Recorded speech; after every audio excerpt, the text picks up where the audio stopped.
Welcome to Comically Comics, your one-stop listen to all things comics. We're talking books, movies, TV shows, video games, and more. I must forewarn you, though, we are a spoiler cast, and what that means is we consider all properties, past, future, and present, to be valid, and we will spoil the hell out of them. I'm your host, Michael, along with my two co-hosts, Richard and Jeremy, and with all that being said, let's get started. All right, it is August 10th. I'm back. So, here we go. Woo! San Diego Comic-Con. Do what now? I said very abrupt. I'm back. All right, let's move on. I'm back. Let's go. San Diego Comic-Con. That flew by quick too. So let's talk about the little bit that came through there. Very little bit. And the very little bit. And actually talk about the con in and of itself as well, because I feel like it's a representation of like everything that is going on with this medium that we deal with day in and day out. So first, I want to talk about the comic books that are coming about, because that's like the base of everything, right? Like the movies, the video games, TV shows, all that comes from the comic book. So we've got a new Batman #1 coming out. This is going to be the 4th renumbering of Batman. The second one was New 52. So like since New 52, they've been all about the renumbering here lately. And this version of Batman is going to start off with Matt Fraction and Jorge Jimenez doing the art.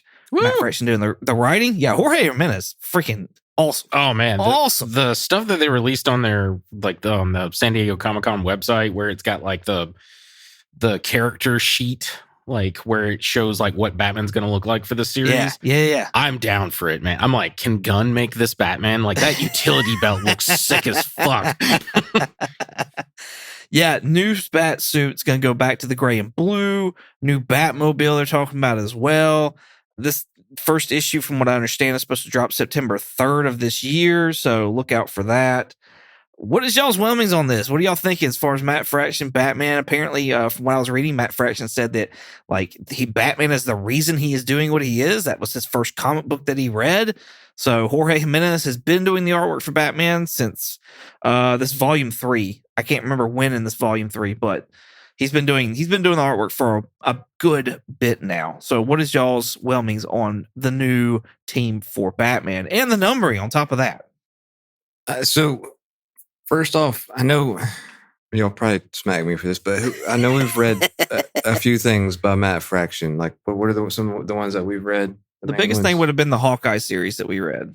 Yeah, that's probably the one that comes. Right. I don't even know that. Have we read anything outside of Hawkeye? No, not that I can think of. No. So I know for a fact though, Hawkeye, that's Fraction. Mm-hmm. Okay. But David Aja is doing the artwork though. Yeah. Well, I liked. I mean, I liked his storytelling in that. I liked the way that one went. So I'm, I'll be interested to see how it goes. I think it, based off of what little I've read of him, would be really, really good. Obviously, I'm not gonna have as big of an opinion on it, but and then the numbering thing, cool. No. Does this encourage you though to like want to jump on, because this is a new #1? So like this would be a fantastic jumping on point for someone. Like well, yeah, it'd be a great way for somebody to just. So is it? Now, I mean, is it like going back to like the pearls? Are we getting the pearls? Okay. No. It's a new #1, just being like, this is a good jumping on point. All the like dangling threads from the last issues are all wrapped up, so you can just jump in and start reading. Oh, okay. They may if Matt wants to, since he's a big Batman fan, he may have a flashback to the death of the Waynes, but I highly doubt it. Yeah. Okay. Well then, yeah, I think it'd be great knowing like it's a spot to just start clean and fresh. Yeah, it'd be easy to find. Yeah. Clean and fresh is a great word, because this art is clean and fresh. I fucking love this art, which I like. I like Jorge Jimenez anyways, but I don't know. I'm digging, like I said, I want the DCU Batman to look like this. This is sick looking to me. I may start reading this. This is kind of cool. I like Matt Fractions. So this speaks to me in a lot of ways. Yeah. So I didn't get my whelm. I guess I'm overly whelmed. You were saying something about you wish Gunn would pick something up like this. I feel like from the way Superman went, I feel like we need a gray and blue Batman for this universe. Like, I feel like I don't want a campy Batman. Don't get me wrong. Yeah. But I feel like this is a gray and blue universe Mhm. Batman for the Gunverse. So all the thoughts of like, I don't necessarily want to see Battinson come in with Mhm. his black suit and all that. Like I don't see him pulling off the gray and blue. I just not with the tone, anyways. Yeah. That Batman movie was, and I'm fine with those being separate things. Same. And us having two Batmans. I'm so good for that. Yeah. As much as I love the Batman movie, he has no business being in Gunn's universe. Like, Nah. he's just tonally off completely. Right. Yeah. Yeah, I can't see Corn Sweat and him. Like, I don't see those universes like combining, Yeah. and jiving well Absolutely. at all. So cool. All right. Well, let's move on to one of Richard's favorite things. That's Spider-Man. Woo! Ultimate Spider-Man is finishing up at number 24, written by Jonathan Hickman. And it's also going to have the Ultimate Endgame. Wonder where they got that name from, which is going to be like a 5-issue event series. That's going to bring back the Maker. One of the quotes that Jonathan Hickman said about Ultimate Spider-Man was, everything that I pitched, nothing has deviated. I was like, that's fantastic. Yeah. For somebody who wants to be able to create something and just go ahead and pitch everything to Marvel and then come back and be like, yeah, sure, go with it. Like, that's awesome. Yeah. Freaking awesome. So I'm glad that he got to do that. Mhm. And I know there's more than just Ultimate Spider-Man. You got Ultimate Wolverine, Black Panther, X-Men. I feel like I'm missing one or two titles. But yeah, there was a bunch of Ultimate stuff that was coming out. And yeah, what do y'all did y'all do any reading of the Ultimate Universe? Because I haven't at all. No. I'm so surprised. Jeremy. Jeez. Yeah. I mean, it's same as the other one. Like, I know I didn't give my whelming of the Batman one, but we'll just say pleasantly whelmed for that one, and I'll say pleasantly whelmed for this too. So I mean, just I enjoy Spider-Man. We haven't necessarily read much of his stuff, so That's going to be changing soon. I'd imagine with what's coming up in the future here. So, but yeah, I mean, I'll be looking forward to reading it. Okay. I'm about to say that was one of the Richard's lists. He wanted us to do Ultimate Spider-Man. Yeah. I know it's a previous Ultimate Spider-Man though, because It's there's like the 3 volumes of it. 1610 Ultimate Spider-Man, not the whatever the new one is, the one that the Maker, it's like 61 something. I can't remember the universe number, but I think I'm overly whelmed for the Ultimate Spider-Man ending. I've read a few issues. I was kind of planning on for the run to end and then me read it. Uh-huh. Now, I know Hickman's all about like long form storytelling, and he's, in my opinion, the gold standard for long. Like, he put in seeds for Secret Wars in his like Fantastic Four run and stuff like that. Like, he is the king of long form storytelling for comics, and I appreciate it. So I'm glad to see that all this is coming to fruition. I don't know if this means, like, he's saying like, oh, we're done with Ultimate Spider-Man by issue 24. And I'm like, is it though? Because like Marvel could easily bring on some other writer and be like, nope, he's not dead. We're moving on to this one.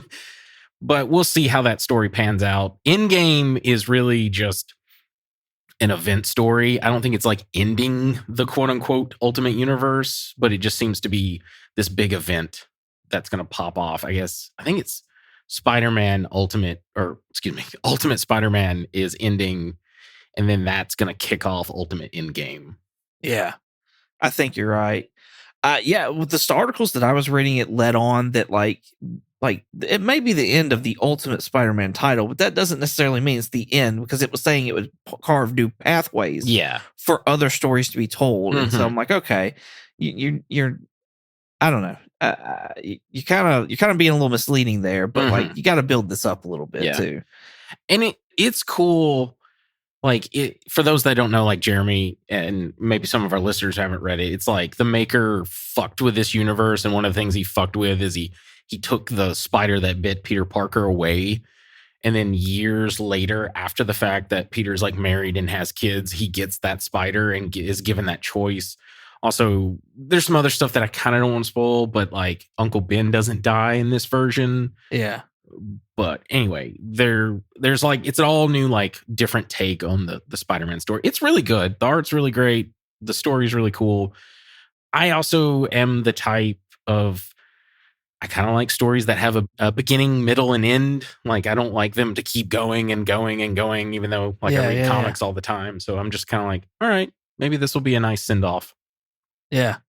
It's kind of weird to me because Ultimate Spider-Man, I think, is one of their best-selling titles right now at Marvel. Even better than I think the regular Amazing Spider-Man. At least, definitely when Zeb Wells was on there. Everybody was hating on it when Zeb Wells was there. Yeah.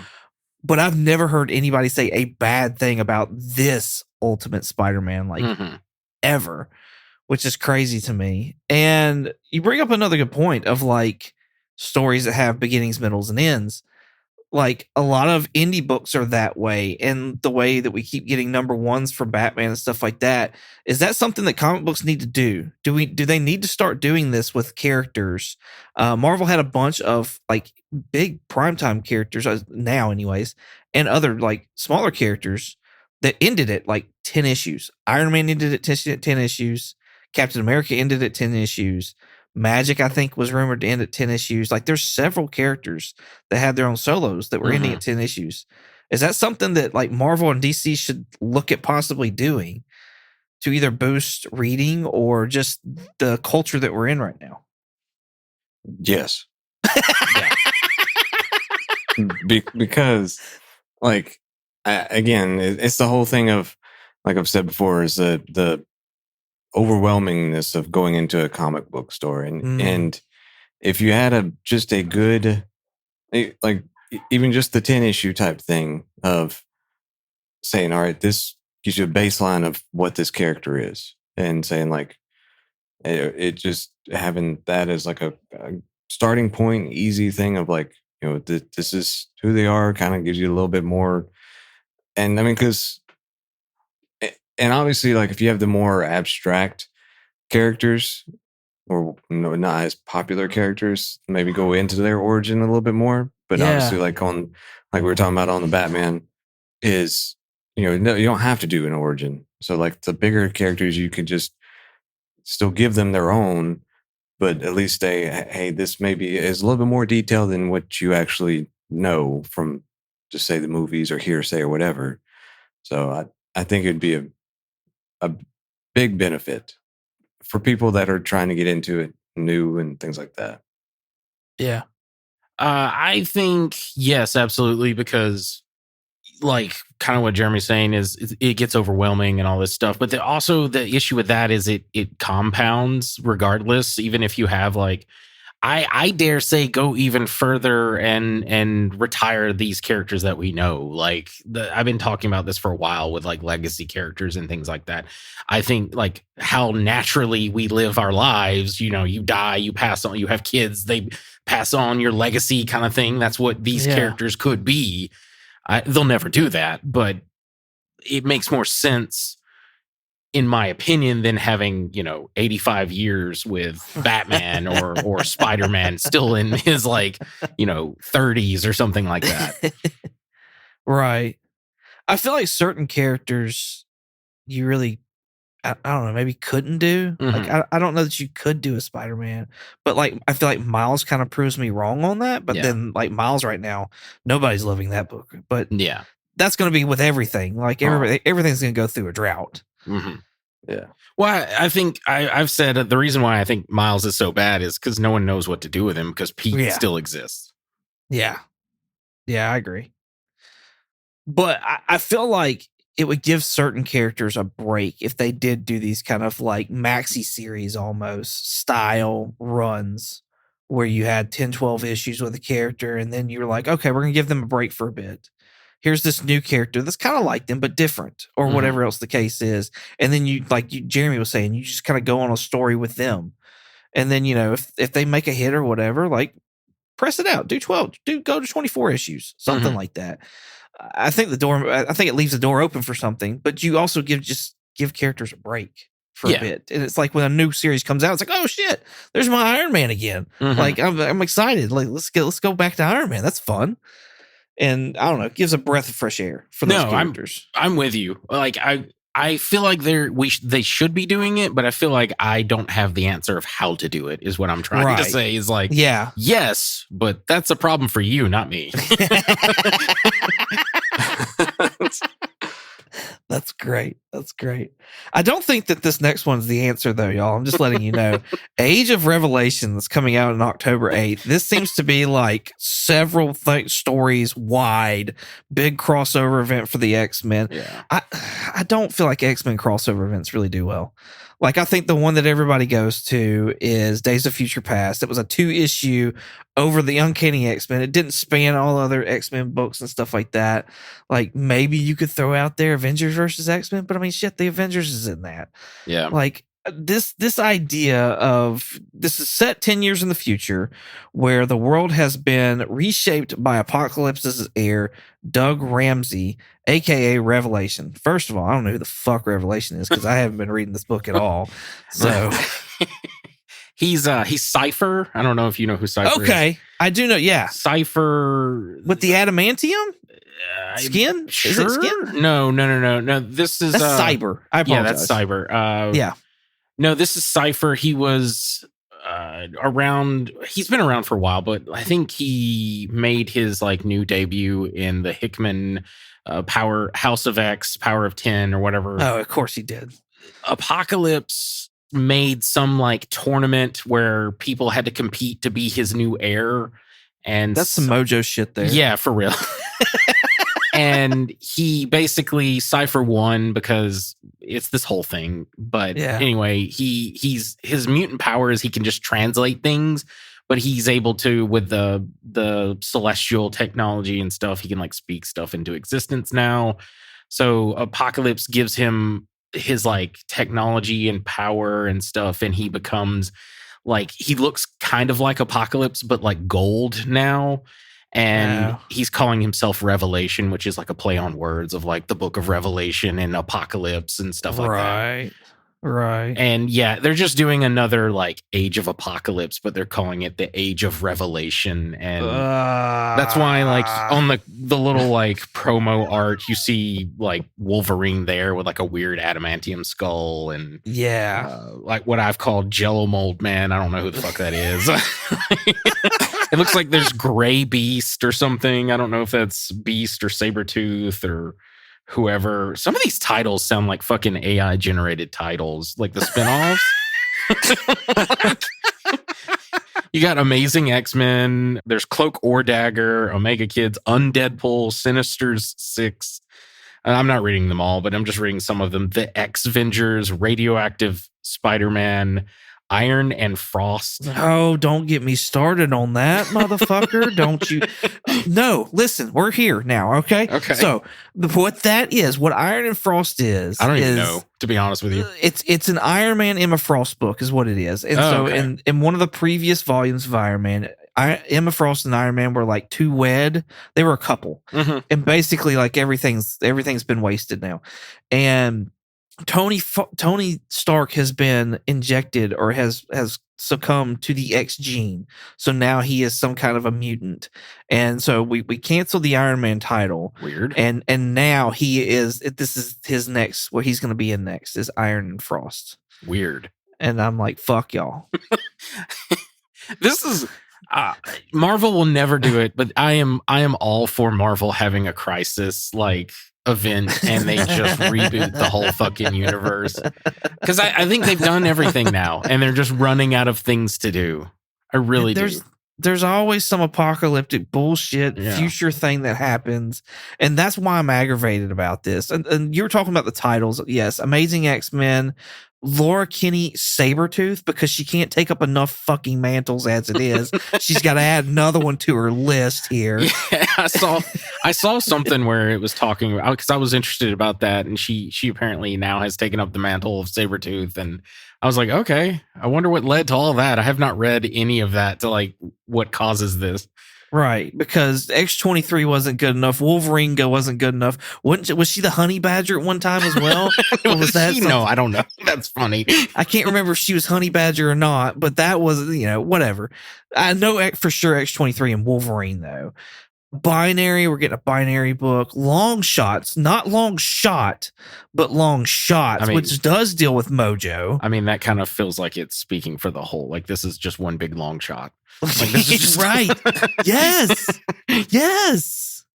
And then World of Revelation, which is an anthology one shot that explores Age of Revelation's impact on the wider Marvel universe. Get the fuck out of here with this. Yeah. I mean, I'll be honest with you. I'm not a big fan of event books. I like doing them for our show because it's usually just easy to read for us and review. But yeah, usually I hate event books, and I especially hate tie-ins. And this seems like a big event book with a bunch of silly little tie-ins that I don't really give a fuck about. I like event books. I think they can be fun. It's like when they hit, they're really good. Agreed. Yeah. But it's too few and far between do they hit though, and it's just like especially you're buying all this shit for nothing. Yeah, especially in the last probably decade, maybe. Yes. I'm trying to think of an event that I actually really liked in the last decade, and I can't really think of one.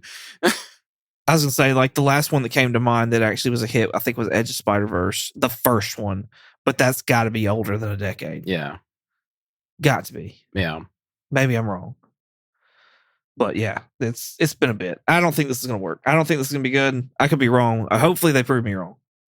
Hopefully, they make all the monies. Yes, all of them. Something that I am intrigued by, and I don't think it's gonna make money. However, I think it's going to be one of those things that people pass up on just because they don't know enough. And it's a video game, Scott Pilgrim EX. This comes out in 2026. It's going to be on the PC or Steam, Nintendo Switch, Xbox One, X and S, the PS4, the PS5. It's got 7 playable characters, including Scott Pilgrim and Ramona Flowers. 4-player co-op that's online or local. It reminds me a lot of the most recent TMNT game, which is Shredder's Revenge. It's that arcade style, side scroll beat 'em up thing. Mm-hmm. That was fire. I'm just letting you know. I had the most fun playing that game with my son. Like it was great. Loved it. What I think that's going to be part of the problem, though, is this game will get like all the dads out there excited. Like arcade dads, because I mean, it very much reminiscent of just the old style Turtles game, and like whenever I go to an arcade with my sons, like I love playing the little arcade, the Turtles arcade game with all where you can have the 4 players. So it's very much like that. So it's one of like I think it's good. It'd be fun, and it's a fun like family game thing too, but yeah, I don't see it being that big. Oh, I disagree. Scott Pilgrim has such a huge following. Like, does it really? Oh yeah, like the Netflix animated series that came out did really fucking well. Scott Pilgrim Takes Off. Yeah, this is supposed to be like an unofficial sequel to that as well. It's really what I've been reading. Cool. Yeah, really? I've seen the live action movie with Michael Cera and Elizabeth, Mary Elizabeth Winstead. I've never actually seen the Netflix cartoon or the anime because it's based off of like Canadian manga. I forget what it was. It was like a Canadian wrote it, but in like the style of like a manga. Yeah. So that's one we can review then. Yes. Yeah. Technically we could. I mean, Scott Pilgrim came from comic books. Yeah, it did. Mm-hmm. This, like the art style's great. It looks just like the manga. It appeals to the indie games are doing hot right now because AAA games are just fucking terrible usually. So I could see this easily making a ton of bank on it, but who knows? We'll see. Another thing, like Scott Pilgrim has had a game out before. It was Scott Pilgrim versus the World, the game, which I assume was in reference to the movie or the actual book itself. I think it's the book itself because when I was looking all that up, because I was like, "Is this first game?" And then I saw that it had another game. The cover art for the box is the like not the movie, but the like manga stuff. Okay, I got you. Yeah, the manga that we're talking about that was on Netflix, that was one season, came out in 2023. So I didn't look to see how many episodes it was, but it didn't look like it was many. I teeter tot back and forth. I know that Scott Pilgrim has a good fan base.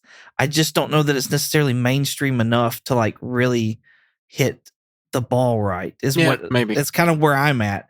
I kind of put like TMNT did really well. The Shredder's Revenge did really well, but like I feel like TMNT may have a bigger fan base than Scott Pilgrim. And I could be wrong on that. Yeah.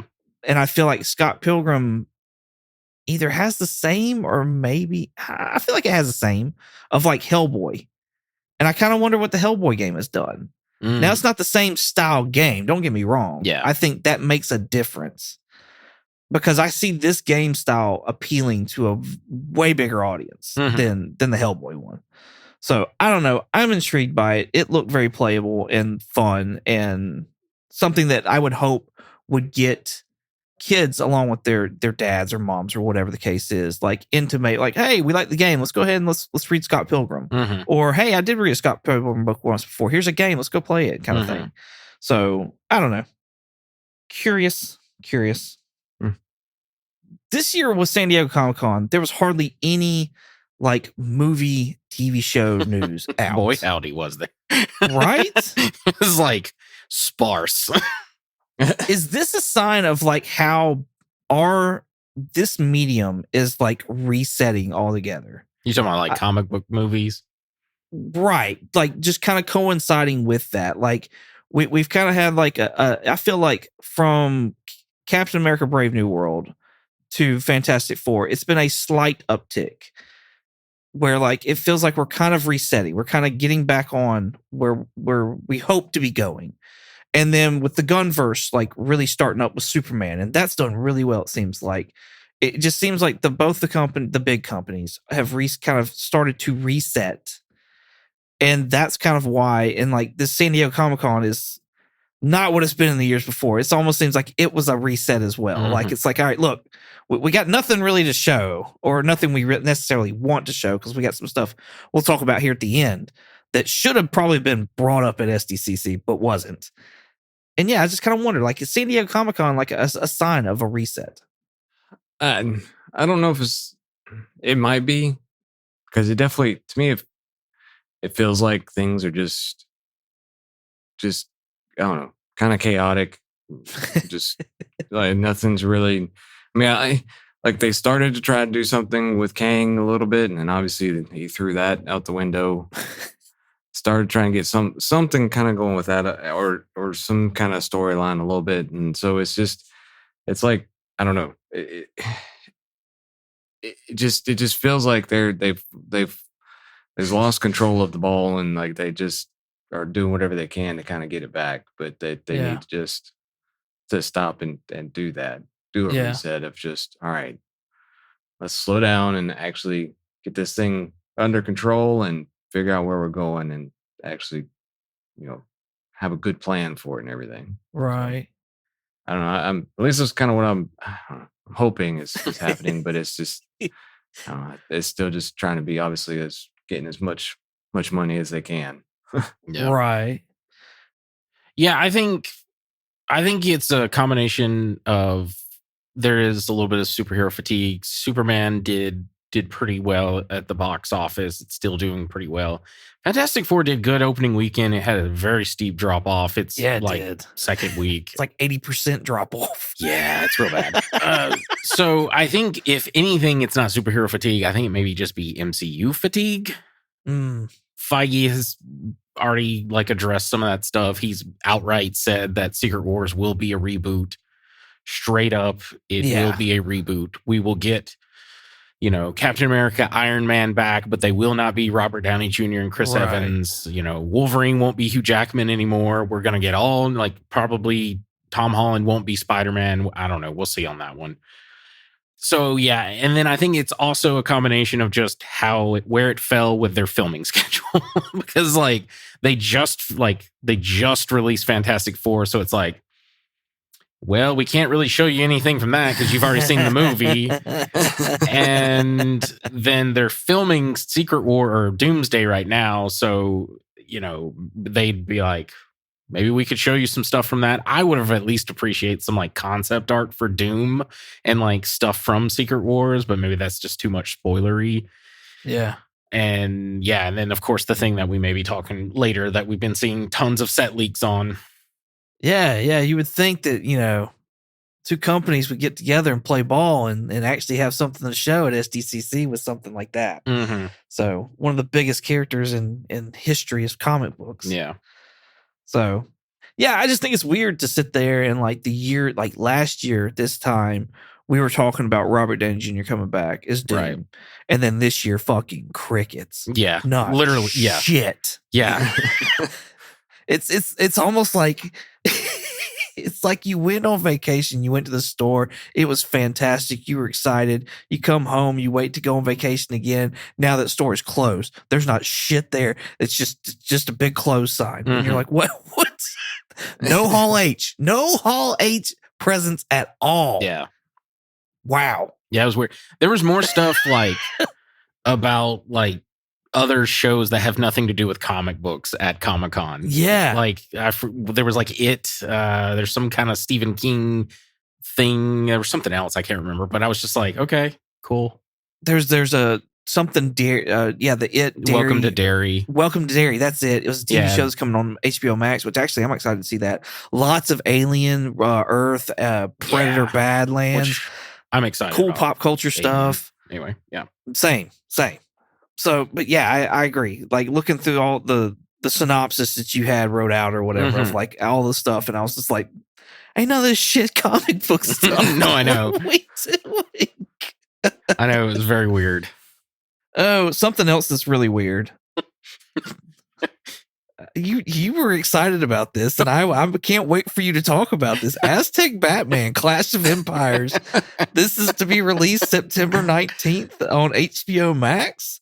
Yeah, I was intrigued by some of the characters. That's really the only thing that's got me. And then the one that really intrigued me was just the Joker. But we've got God. Okay. I know I'm going to probably pronounce this one wrong, but there's a Two-Face that's a main villain. It looks like in this new vision of Batman, Hernan Cortez. Sure, I didn't look up how to pronounce anybody's name, to be honest. There's a version of Poison Ivy who will be referred to as Forest Ivy. There's a Catwoman who is Jaguar Woman, of course. And then again, a Katzin looks like that's going to be Alfred. Yeah. So I don't know about this one, man. I don't know. Well, the reason why I wanted to talk about it was I was like, what are they smoking over there? I was like, who the fuck was asking for Aztec Batman? Like, don't get me wrong. They've done, Gotham by Gaslight, the Doom That Came to Gotham, which is like these Elseworld stories where Batman's not quite like the Batman that we know. But this one's just way out there, in my opinion. And then I had this horrible thought. I'm like, oh God, is this setting up like Barbatos? Are we doing some kind of like Dark Knight's metal for the animated series? Because I hate the Bat God Barbatos and all this stuff. And I'm like, please don't let that be what this is. Like at first I saw the trailer. I was like, okay, it's a weird Elseworld Batman. I can get down. Like I've seen tons of Elseworld Batman stories. One where Superman is literally Batman. So like, I'm like, okay, it's whatever. But then we get to the Joker and I'm like, this doesn't work. This just does not work for me. Joker existing in this universe just does not work for me. Like I like the Two-Face. I like the Poison Ivy. I like the Catwoman. But when I saw Joker, I was like, ew, no. Why would he look like a clown? Like, it's just weird. I saw like a full body like drawing of him, and that's when I was like, okay, now I'm actually intrigued by this. I actually want to see what happens with this Joker, because he just looks like a I don't know, tribe witch doctor from a different different tribe. Like he's the one I saw, he was like wearing like a conquistador like armor set, and he was like painting blood on his mouth to like make the little red smile. Oh, I'll send you the picture of what I saw. And it was from like the DC wiki or something like that. That's where I got all the names and the characters that were going to be in there and whatnot. So yeah, I'll send you a picture of it. It was that intrigued me. I was like, okay, I may give this a try. I doubt it though, because this looks weird as fuck. It does. It does. That's why I was like, I have to talk about it because it's just so fucking out there that it's like I can't not mention it because I'm like, really, Aztec Batman? Like, are we gonna do like Egyptian Batman next? Like, what do we do? This is weird. Yeah. Not a Bruce Wayne. Like most of the time when it's an Elseworld, it's a Bruce Wayne of a different whatever. Yeah. And this is totally like this has nothing to do with the Wayne. I'm telling you, I would not be surprised at the end there's like a post-credit like thing or some kind of stinger where it's like dealing with Barbados, because that's the only thing that makes sense for this. I mean, to bring in the Joker, the Batman Who Laughs in animated form, that could be kind of cool. Yeah. Yeah, I think that would work for animated form. He puts button seats. He sells copies. People love the Batman Who Laughs. I don't mind him. I just mostly hate the concept of like there's this Batman god, like the Bat God. It's just so fucking stupid. It kind of goes along with the spider totems, doesn't it? Yeah, it does. Well, I hate that as well. Jeremy, what do you think of Aztec Batman? Well, I agree with everything. Like, I thought it was weird. I was like, I don't know. It just, and the like, what is it called? The ad-libbing? Like, it just seemed like that because the trailer had the English and then Spanish. Like, so it looked like it was all written in it, like the drawings were all done in Spanish, but then they had the English come back in and to translate all. And I'm like, it's just, I don't know. It just looked off, and I was like, this is just it's just weird, like you were saying. From the wiki that I was reading, it seems like this is geared toward more the Spanish community. Yeah, I think so, because it's dropping the 18th in Mexico, if I remember right. And so like it's even a day before the US release, and I think it's even getting a from what I was reading on the Wikipedia page, which I know that can be wrote by anybody, but it's getting what looked like a cinematic release in Mexico. Oh, cool. I didn't know about that. Yeah. So it looks like this is very much geared toward, Hispanic, Latino community, which is kind of cool, but still weird as fuck. Like, yeah. No, absolutely. Like, it's just, I don't know. It's just odd. It's one of those things that it's like, hey, I think I would have been less like weirded out if it was like, hey, we're doing this, but it was more of like, hey, we're doing this. And here's a trailer, and it's fucking fully done, and it's going to be released. So it's just like, okay. I mean, okay, sure. It looked like they've been talking and working on this since 2022 or 23. Okay. So, like, this has been, at least from the wiki, this has been in the works. It seems like we don't know anything about it till like, here's this drop. Yeah. Yeah, one of the things what Jeremy was mentioning, I noticed when watching that trailer, I was like, the voice acting, like at least the English voice acting, because I decided to watch today just to refresh my memory, the Spanish one, and like the English voice acting sounds bad. It sounds kind of flatly delivered, and I'm like, man, y'all could have at least done like a cool version. But like they did that with Prey. They had like the Native Americans like speaking, like they had a whole alternate audio version in Prey to do stuff like that. So I don't know. I think it's kind of cool for that aspect, but mostly I'm just hung up on Joker. Like everything else kind of works in that weird world, but it's also one of those I'm like, was anyone asking for this? Like, it's not even based off of some like a popular story. So I was just like, okay. Is that a book? Yeah. Is Aztec Batman a book? Yeah, because like, well, their animated series for the most part have been doing like really popular stories from the comics. Yeah. And now they're just like, we're gonna like, I don't know, like was Gunn doing actually Gunn wasn't in charge at that point, or was he? I don't know. Anyway, was someone like doing a rail of coke and just being like, you know what would be good? Aztec Batman. That's what I want.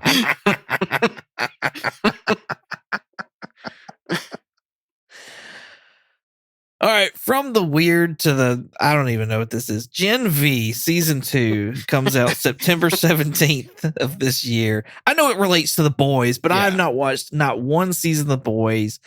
Is this the second or the third spinoff of The Boys? This is this is the one spinoff that now it will be so I've only seen season 1 through 3 of The Boys. I haven't seen the most recent one, 4, because I honestly forgot what happened in the 3rd season and I need to rewatch it. And then I was like, well, I'm just going to rewatch the whole series. And then I've just been busy with all the other fucking things that we have to watch and review and read and do.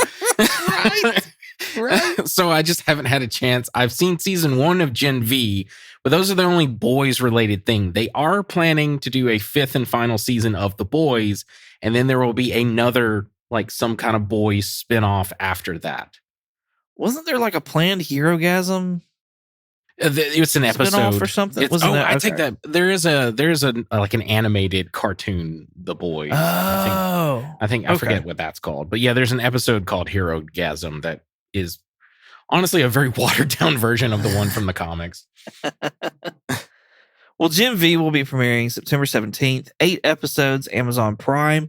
The first 3 episodes will premiere the same day, and then they'll be released weekly after that.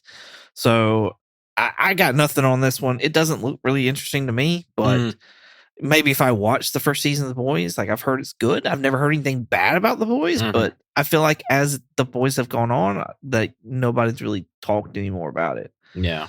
So I don't know. What are y'all's thoughts? I mean, I watched only 1 or 2, maybe 2 episodes. Yeah, I watched 2 episodes of the first season of The Boys. You watched more than me. Look at you. That's crazy. I figured of the 3 of us, Jeremy would be the last one to watch it. Well, I mean, just I had you talk about it, and then I've had a couple other people that mentioned it. So I was like, just one day during work, I was like, looking for something to watch.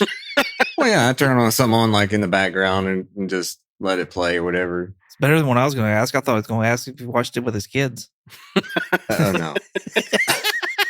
I just feel like this is one of the most like not safe for work type shows. So that's why I'm like, during work, that's crazy. Well, I mean, I work from home. So no, I know.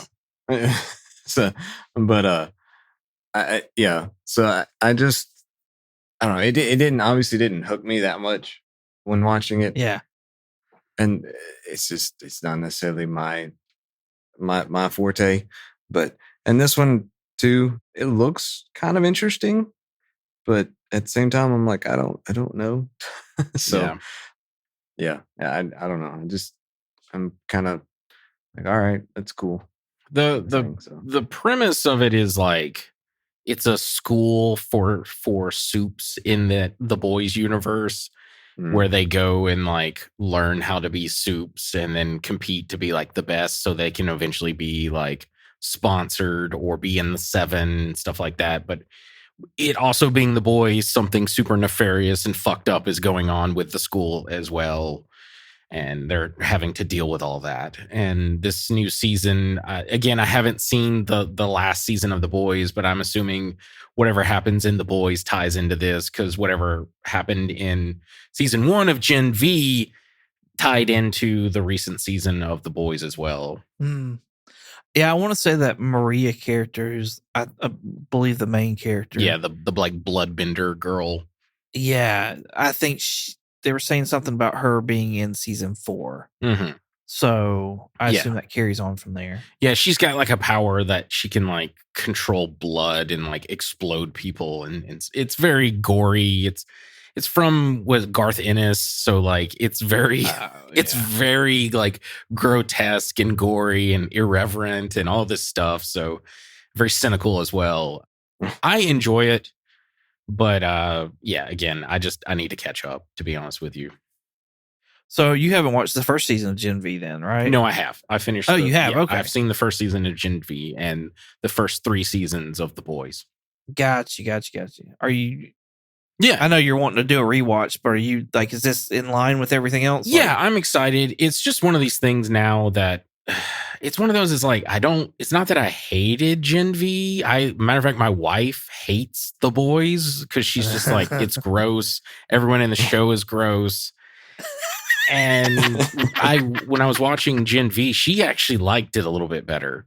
Okay. It's also from Eric Kripke, who did the Supernatural series, so she loves that show. So that kind of also like tied her in, because there's like a few characters from that show that are also in the boys universe now.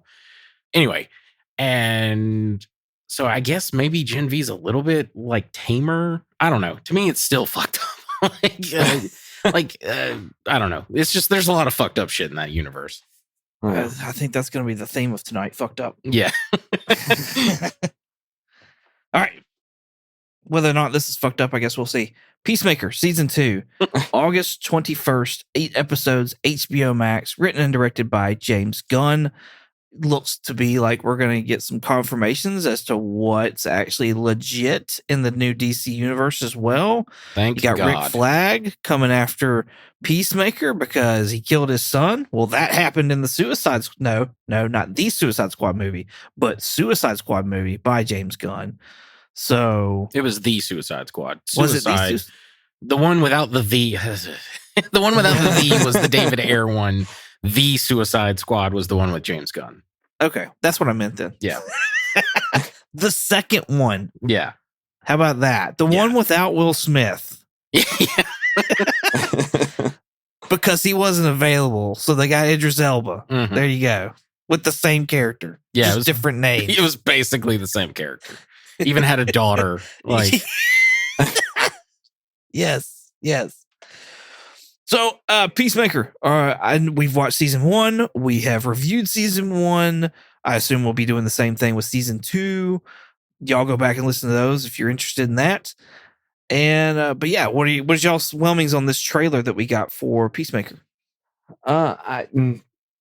Whelmed to pleasantly whelmed. So I'm not a big Peacemaker fan necessarily. I mean, it was a decent show, but it's not like a top 10 type thing.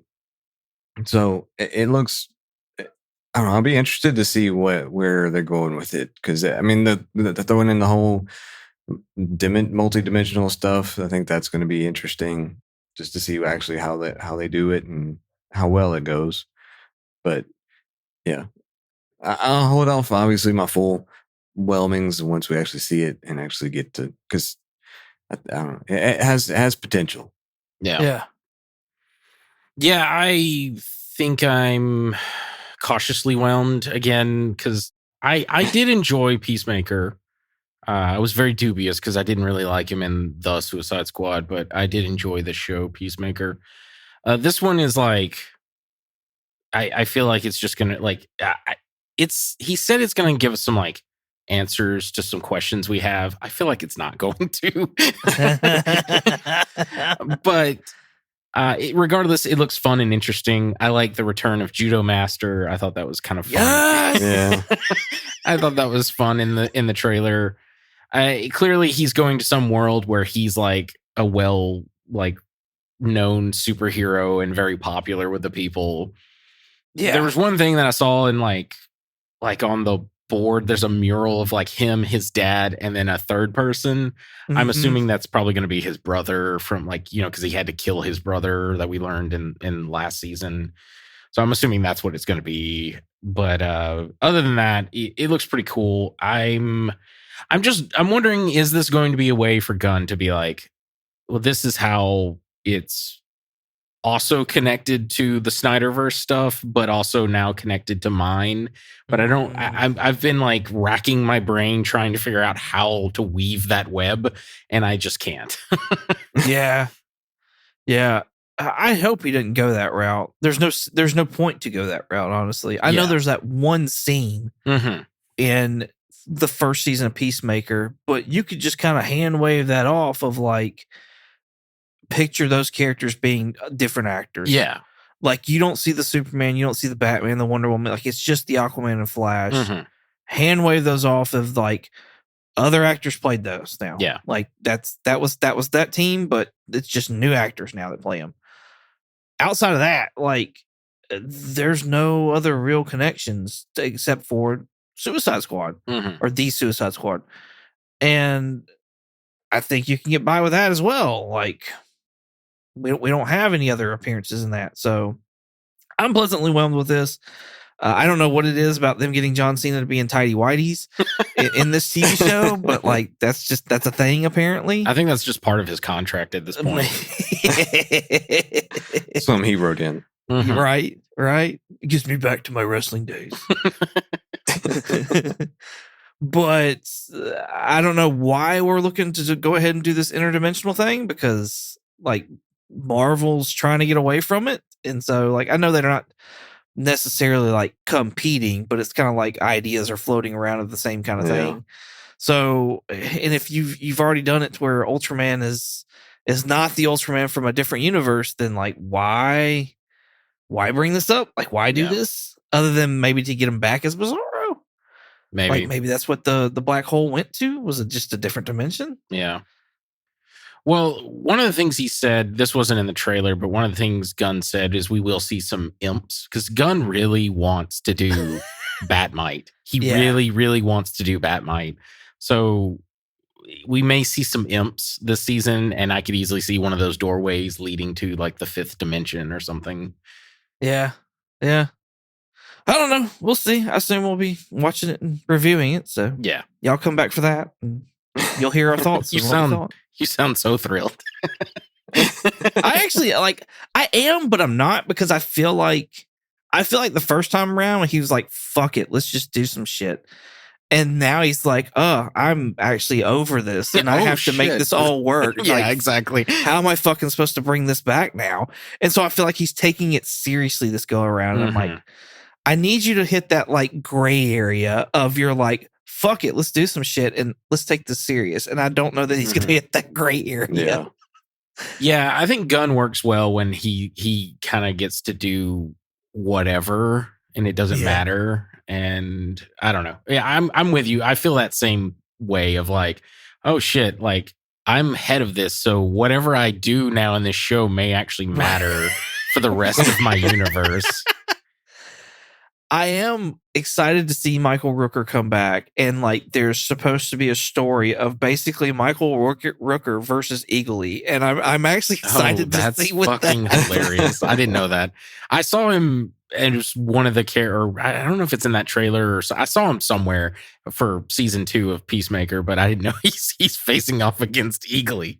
Yeah, he's like a world famous eagle hunter or something along those lines. That's why he looks like he's like an Indian. Oh, I gotcha.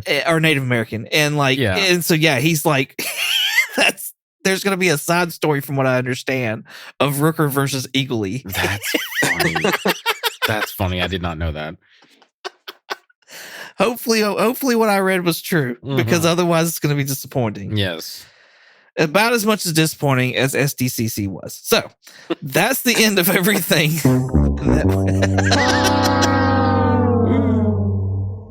On to what they should have talked about, which is what we've been getting. And I feel like they're like really teasing us hard with this. Spider-Man Brand New Day. Sony on their YouTube dropped a video of Spidey's suit. They dropped video of on-set production, even like zoning in on certain parts of vehicles with logos on them. That's like, what the fuck are you doing here, Sony? Kind and of a like, spoiler. Yeah, kind of. I guess it could be if we're right, but like, this seems like shit that you would have. They had it ready.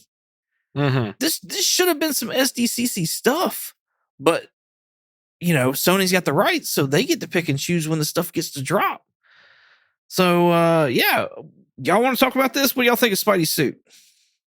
I mean, I thought it was pretty cool looking. I had to, obviously ask a little bit about like what all was special about it or different.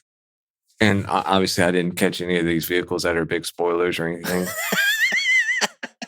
That's shocking to me. Overall, one of the things is one of the characters that you should know. But anyway, you've played the Spider-Man video games. He's a big villain in one of the video games.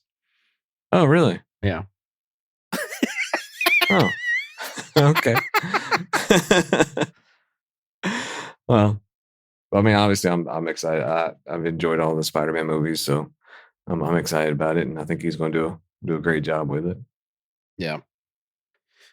I like the suit. I have like, it's probably, I don't know. Like, everyone's like, oh, this is the best suit ever, blah, blah, blah. I mean, the fans are going fucking nuts right now over this suit. And I'm like, yes, but because like, I don't like the Spidey symbol. They're doing the like, it looks like a combination between Andrew Garfield's and Tobey Maguire's. Yeah. And it's got like the pointy legs. I like the short, stubby spider, like the Ditko spider.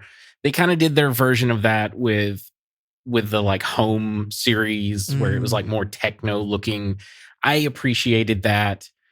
I do like the like they're going to the blue and the red, no like black bars breaking that up. But I thought that worked because honestly, my favorite suit from the live action series is the Homecoming / Civil War suit. I thought that one looked the coolest. But for the most part, yeah, it's a cool suit. I like it. The web shooters are weird looking to me. You can kind of see the web shooters and some set photos and stuff like that. They're kind of odd looking. They look long. If I saw them, were they long? Yeah, they're like these big, like silver, blue, and red, like rectangular looking devices, like sticking out of his like costume. It just looks weird to me. But what I love is where the director of this movie is the director from Shang-Chi. Yeah. It's what is it? Destin Daniel Cretton. He's doing a lot of practical stuff, including one of the things is practical web slinging. He's like got a stuntman up there and they're like actually swinging him back and forth. And he's got like some kind of like fake like spider web that he's like holding on to while swinging. It all looks cool. So slight spoilers, the thing that we see on the vehicle, Jeremy, is a little demon logo that looks like the logo from the first Spider-Man game with Mr. Negative. Oh, okay. So that'd be really cool. It looks like maybe Mr. Negative is maybe the big villain for this movie, but I don't know. So many rumors, like John Bernthal is rumored to be in this movie. Actually, I don't even know if rumored. I think he's confirmed to be in this movie. Confirmed. Yeah. It's rumored that Mark Ruffalo's Hulk will be in this movie. Yep. It's rumored that Mr. Negative will be in this movie. It's now also rumored that Scorpion, Matt Gargan's, finally we talked about the post-credit stingers that were unanswered. Finally going to get an answer to that. What else? That's confirmed. That is confirmed. Okay. Scorpion's going to be in it. Tombstone's going to be in it. Boomerang is going to be in it. Mm-hmm. There's several like lower tiered style villains that are confirmed to be. It was like 4 of them. Well, I can't remember the 4th one. If Mr. I could see like a gang war coming out, and we have just like glimpses of some of these like I don't know. I would say Tombstone's not really like a D level. Boomerang probably is. Tombstone I'd say is like a B level like Spider-Man villain. Yeah. And we could see multiple like versions of his different villain, not multiple versions, but like different villains in this like huge gang war that breaks out in the movie. One of the things that some theories have been going around for people I'm excited about is potentially having Grey Hulk in this movie because of Mr. Negative. I think that's a cool idea. Explain that. I was about to say, who's Grey Hulk? So Grey Hulk is I don't know how he becomes to be gray, but Grey Hulk is like, it's still Bruce Banner Hulk. When he turns into it, he's gray, and it's kind of like an homage to when he first became Hulk in his original appearance. He was gray and not green, but he has more intelligence, and eventually he goes off and becomes like a mob enforcer, and he calls himself Mr. Fix-It. Mm-hmm. He wears like a ridiculous, like he's Hulk, and he wears like a ridiculous like pinstripe like mob suit. Yeah. And people are theorizing Mr. Negative, he kind of brings out these like negative emotions in you. And usually when he touches you, he like inverts you or turns you kind of gray. So he could do that to Hulk and make a gray Hulk. Oh, cool. Yeah. Okay. And I like that. The other rumor is that because that's going on, Punisher's like gonna try and kill the Hulk or something, and that's why he's in the movie. So would he be kind of like the it's just kind of weird sidebar, but like as far as that different costume for Hulk and Rivals? Yes. You seen that one? Yes. That's the Mr. Fix-It, the The one that has the pinstripe suit? Yeah. Yeah, that's the Mr. Fix-It suit. Oh, okay. So it'd be kind of some maybe similar to that a little bit. Yeah, it won't be like Marvel rivalified, but yeah. Yeah. Okay, yeah. Other reasons why people are thinking of Mr. Negative as well is because I think costuming has been very Oriental, like the Oriental style. So, like, I've heard a lot of that, and so that was another reason why people were thinking of Mr. Negative as well. But yeah, I saw the little red demon logo on the side of like whatever that was, a van or a I think it was a tank or tank. something like that. Yeah. And I started looking it up, and it's very close to that Inner Demon Gang logo. So not exactly par for par, but very, very close. I know some people were like, "Oh, that's like the Punisher's logo from when he was over the hand." Oh, yeah. I was like, no, that doesn't. Yeah, if you squint really hard, maybe. It just so happens that they have horns, and that's really about it. But I'm just letting you know, if Marvel did Marvel's in enough trouble as it is. That got so much heat. There's no damn way they're gonna sit there and put the Punisher in that logo. That shit's not happening. Yeah. I think it's negative, and I like that idea. Also, like, it's one of these that it's a fairly new Spider-Man villain, and this whole like deal with Sony and like they can't use certain villains and stuff. So I'm like, yes, let's do this one then. Like, this is a cool one to do. Well, Mr. Negative was also like part of the Brand New Day storyline as well, if I remember right. Yes. You're right. His first appearance was in like that first start of the Brand New Day storyline, if I remember right. So yeah, there's a lot of connections there with Mr. Negative. So cool. Exciting stuff to see and talk about. And I don't know, like the way Sony was doing it though, like they lingered on that logo. Like, hey, look, guys, look at this. Look at this for Well, Sony's been known to like spoil a shitload of stuff. Like, they tried to hide it, but like, remember when No Way Home came out and we saw like the lizard just get kicked by like nobody? And they were like, no, the other Spider-Men aren't in this movie. We don't know why Lizard is being kicked in the face by nothing. But at least they tried. At least they went back and like tried to delete that. It wasn't like a pan down and, oh, yeah, I'm sorry. Do you see that? Let's cut the scene now. maybe then they're just like, fuck it. We don't care anymore. It was nice to see Tom Holland with all the fans and like him interacting. That was really cool. I thought that was really good PR. So that was really cool. I did enjoy seeing that. Yeah. I'm excited. I don't know if it matters though, because like it's this movie and then Doomsday. So I'm just like, is he coming back because of the whole Feige thing saying it's being reset? And I don't know. Anyway. What's crazy is this movie was supposed to come out after Doomsday. Is it coming? I thought it comes out before and then it's Doomsday. Now. Okay. Now with the pushback. It was stated before. And now with the pushback of Doomsday, it's coming before. Doomsday was before. Now Doomsday's coming after. Right. Yeah. Yeah. So I forgot. Weird. But that's like as blatant as they're being. I'm like, that's the kind of shit you would show at San Diego Comic-Con. Like y'all had this stuff ready to go. It's not Hall. I don't think it's like a whole day in all Hall H. But that's definitely something you would think they would bring. But it's also Sony. Like they have the rights to do it. So yeah, and they have their own thing to show things at. You know what I mean? Yeah. I just had this thought. I was like, if they actually had worked on it, it would have been cool to have like, I don't know, a Blade trailer to reveal during San Diego Comic-Con. No. Introduced Mahershala Ali again. We still got him, guys. It came out on Marvel Rivals last week. That's why I brought him up. Like, I was like, he just got revealed on Marvel Rivals, and it's like, still haven't gotten that movie. It would have been great to, synergy, if you will, to have the movie be revealed when his character gets revealed. Right. Yeah. Right. All right. Well, that's it for this episode. We got lots of things coming up. We're talking about doing Eyes of Wakanda. That's a 4 issue. That's a 4 episode animated series. It's on Disney Plus right now. I've watched the first one. It's kind of intriguing. So we'll see about that. There's comic book series we're talking about reading. I know Craven's Last Hunt was something that Richard was throwing out there and pressing. So we may be reading that, or probably going to be reading that soon. Sandman's come out. We haven't forgot about that. We just got to wait to get that watched, and then we're going to start reviewing that as well. Peacemaker's coming out. There's all kinds of shit we got to do. So y'all stay tuned. Next episode. Till then, Jeremy, where can they find you at? They can find me on Twitch under the handle Night Fury GTO. That's Night with a K. And you can find me here. Awesome. Richard?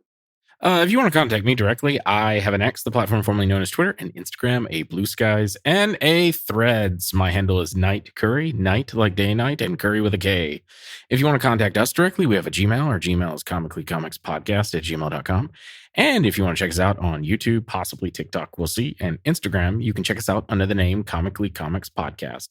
And if you want to check us out on X, the platform formerly known as Twitter, you can check us out under the name Comically Comics with an X.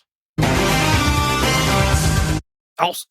You can find me on Instagram, eBay, and Shortbox22_comics. You can also find me on YouTube at 22 Comics. Thank y'all so much for listening. Hope you enjoyed it as much as we did making it. With all that being said, say goodbye, Jeremy. Bye, Jeremy. Bye, Jeremy. Bye. We ready? What? It's not that big a deal. Get the out is not.